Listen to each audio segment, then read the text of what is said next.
As a kid, I was always trying to imitate stories. I feel like most kids do this through play. They run around with a plastic lightsaber pretending to be a Jedi. But also, I tried doing it creatively. It's a good instinct. You see what's working, what stories draw you in, and you want to make stories like that. The first thing I ever seriously sat down to write was just Voyage of the Dawn Treader. And sure, if I sat down to write that now, that would be plagiarism, but as a 7-year-old, it was a good way to introduce myself to how to structure and write stories. Until I accidentally deleted the entire Word document. Yeah, that was a rough day for me. But as I grew older and I kept consuming stories, I stopped imitating them, and I started to aspire to make them the way their creators made them. It's a difference in perspective of maturity. I now understood that I could not write Chronicles of Narnia, but I could do what C.S. Lewis did when he wrote Chronicles of Narnia. And as this was happening, I was also being introduced to a whole new medium of storytelling. The web series. Web series is a pretty nebulous term, and I still don't think has really broken into the mainstream in the way that it definitely can and will. But there were a lot of narrative web series that I looked at and aspired to make. Web series like My Music and Video Game High School. But my biggest influence, by far, was the Chicago-based web series Platoon of Power Squadron, or as it's more commonly called, POPS.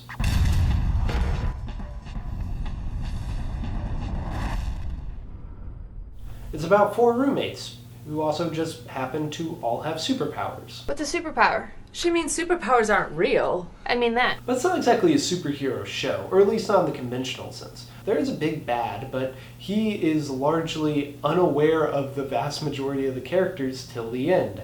And only one of the 4 people actually wants to be a superhero. The other 3 just they got their own stuff going on, you know? It was scaled perfectly to what they were able to make when they were able to make the episode. And all the while, it was funny and heartfelt. There's a lot of bantery dialogue, which I have now grown to absolutely love writing, but just a lot of quick-witted characters bouncing back and forth.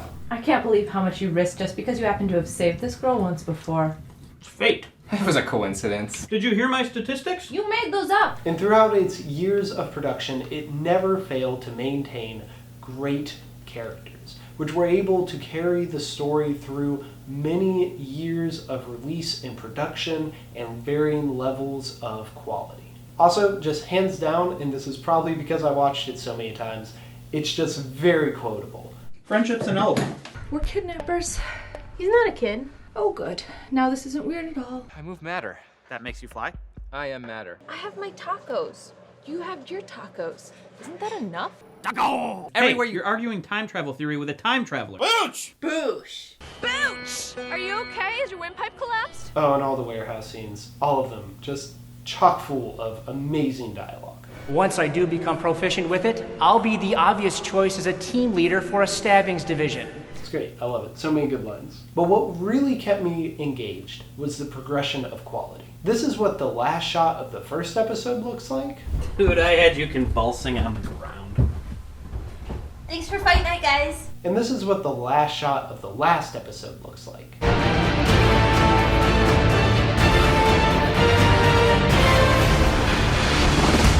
Big moves. Big moves were made by the cast and crew. You see, this was all the idea of a guy named Jake Jarvie, who just did it, right? He just grabbed a camera and made this. And as he did, and as he recruited people, and as they slowly grew a fan base and raised money from there, they were able to do more and more stuff. Technology got better along with them, and they got better at using that technology. They were able to hone their skills through their craft, and each episode gets so much better. Ideally, in a series, there will be a progression of quality in story because you grow more attached to the characters and because all the plot points they've set up begin to pay off. Now that happens in Pops, but simultaneously, it just grows into a quality show that is miles above what they would have been able to produce when they started making it. Now, there were long stretches between episodes dropping, but that actually kind of fueled my love for the series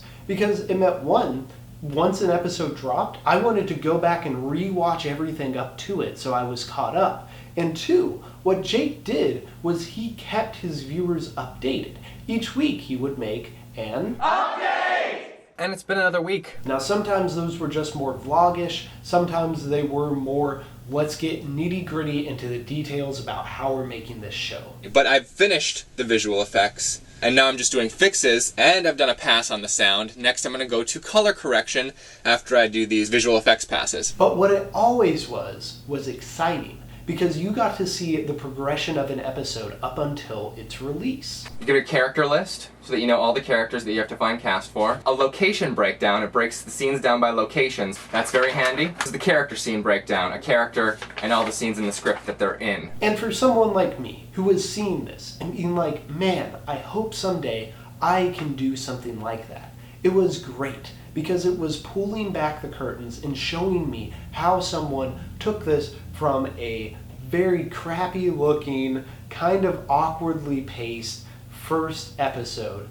to a professional quality story that was engaging and created a fan base, and that the finale premiered at the Music Box in Chicago. And you know what? I still want to make a web series. I'm not sure when. The state of the world isn't exactly conducive to that right now. But I have a feeling it's going to happen. And whatever that is, whatever length, whatever scale, whatever quality, it will be in part because of Pops.